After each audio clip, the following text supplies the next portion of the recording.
സൂക്ഷിച്ചിറക്കാൻ ഞാൻ പ്രസവം കഴിഞ്ഞ് വരണം. ഇനി കാണായിരുന്നു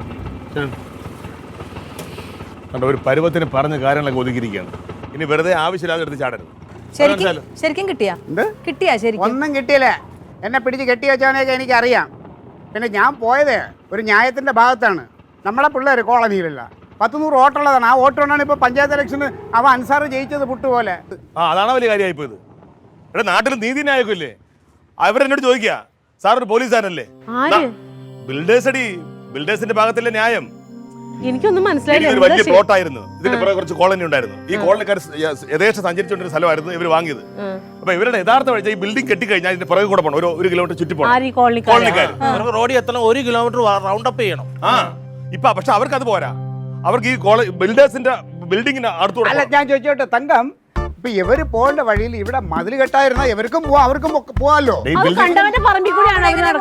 ആൾക്കാർക്ക് പെട്ടെന്ന് സൗകര്യപ്രദം റോഡിലെത്തുക, അതല്ലേ വേണ്ട. അവർക്ക് പുറകെ കൂടെ വഴി കൊടുത്തിട്ടുണ്ട്. വഴി എന്ന് പറയാൻ ഒരു അത്യാവശ്യം വന്ന ഒരു ആംബുലൻസ് വരണം, പെട്ടെന്ന് പോകണം.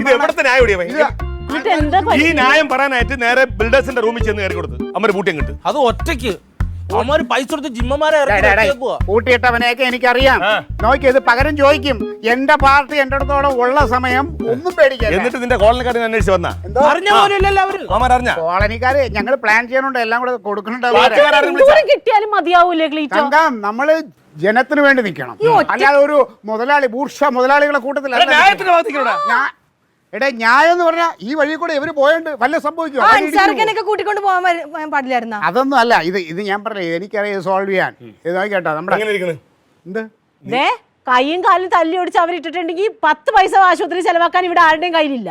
ഇന്നത്തോടെ നിർത്തിക്കോട്ടെ. ഒരു പ്രസ്ഥാനം ഉള്ളത്തോളം ഈ ക്ലീറ്റേക്ക് ഒന്നും പേടിക്കാനില്ല. എങ്ങനെ ഇരിക്കണ്? ഇനി മേലിൽ നീ ഇവിടെ പൂങ്കണ്ടി ഒഴിച്ചിട്ടാണ് ഞാൻ പോയത്. പിന്നെ നീ വന്നല്ലേ എന്നെ അവന്മാര് പിടിച്ചങ്ങ് വിഴുങ്ങിയനെ. എന്റെ ആങ്ങളെ വന്നോണ്ട് എന്നെ ഇറക്കി വിട്ടത്. അവിടെ യവന്മാര് ഫ്ലാറ്റ് കെട്ടി അത് കച്ചവടം ചെയ്യണത് കാണണം എനിക്ക്. അവനെ കിട്ടിയാ പഠിക്കൂലടി അവൻ. ഞങ്ങളുടെ അപ്പുക്കുട്ട സാറ് വിളിക്കാണ്. അതെ, വിവരം അറിഞ്ഞിട്ട് എന്നെ അഭിനന്ദിക്കാൻ വിളിക്കുന്നുണ്ട് കേട്ടോ. ഈ മനുഷ്യനാണ് ആദ്യം കൊല്ലേണ്ടത്. അത് തന്നെ. അയ്യേ കേട്ടോ സാറ് പറയണത്, വിവരമുള്ളവരൊക്കെ ഉണ്ട്. സാറേ നമസ്കാരം.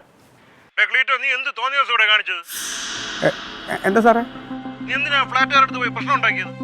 അല്ല സാറേ, ആ കോളനിയിൽ 100 വോട്ടുള്ളതാണ്.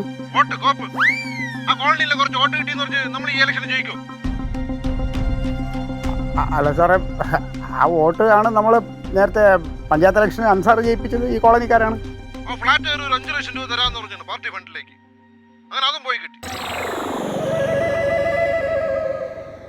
അല്ല സാറേ, വോട്ടല്ലേ വലുത് നമുക്ക്. ഒരാഴ്ച വീട്ടിൽ പോയി പാർട്ടിയുടെ ഒരു കാര്യത്തിൽ നീ ഇടപെടണ്ട. ഒരാഴ്ച നിന്നെ പാർട്ടിയിൽ നിന്ന് സസ്പെൻഡ് ചെയ്തിരിക്കുന്നു.